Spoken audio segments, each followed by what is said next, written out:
So this is a great one, I think, especially for you. I know what your answer's going to be. What are you most looking forward to in the next 3 months? Well, I'm interested to know if you're thinking what I'm going to say. But it's actually the birth. That moment where they place my baby on my chest. Yeah, and I feel so emotional about thinking it. But, you know, when you've been nurturing something for so long, I'm just so excited to meet him. It is an amazing moment. I remember feeling the same as you, actually, about the actual birth. Like, I looked forward to it. And even with Rex, after having done it once already and knowing how difficult it can be, I was still really looking forward to it. There's something really kind of, I don't know, empowering about it. I don't think there could be any better feeling in the world. I don't think there is. It's like a cuddle and a cup of tea. Yes. And like a slice of toast. So the next one at the top of the pack says, how would you like your baby to describe his or her childhood in years to come? Oh, that's lovely. I mean, I think we'd all say happy, right? But then maybe adventurous as well. No? That's exactly the word in my mind when I think about, I want to, we want to travel with the kids. We want to not let having little ones kind of limit our horizons as much as possible. I know everybody says that. That's my line anyway when I'm trying to convince my husband to go on holiday.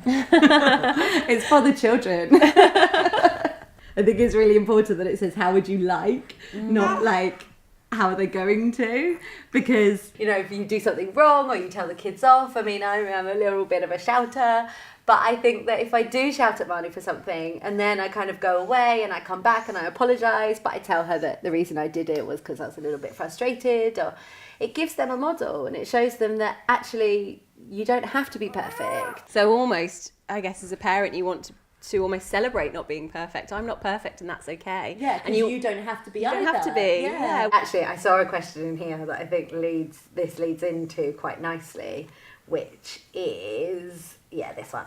How easy do you find it to ask for help? And who do you know who would be happy to help you? It's definitely becoming easier to ask for help. I'd been out for lunch actually with my mum in my first trimester and I was barely showing, and she said to me, "Are you okay walking up those stairs?" I was like, "Mum, I'm still running half marathons. Of course I can walk up those stairs." So actually, where I was hating the idea of asking for help, I'm now at the point where I'm saying, "Okay, could you just help me with this?" Pregnancy is really clever because it eases you into having to ask people for help. Yes, definitely. You become kind of physically incapacitated. I think it was easier to ask for help from my friends in the earlier stages than it was my partner, and now there's definitely, as the pregnancy's progressed, been a shift.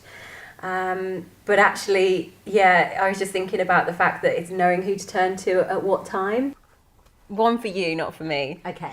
What was your experience of the birth of your baby, and how is this experience affecting your role as a parent? I had Rex at home.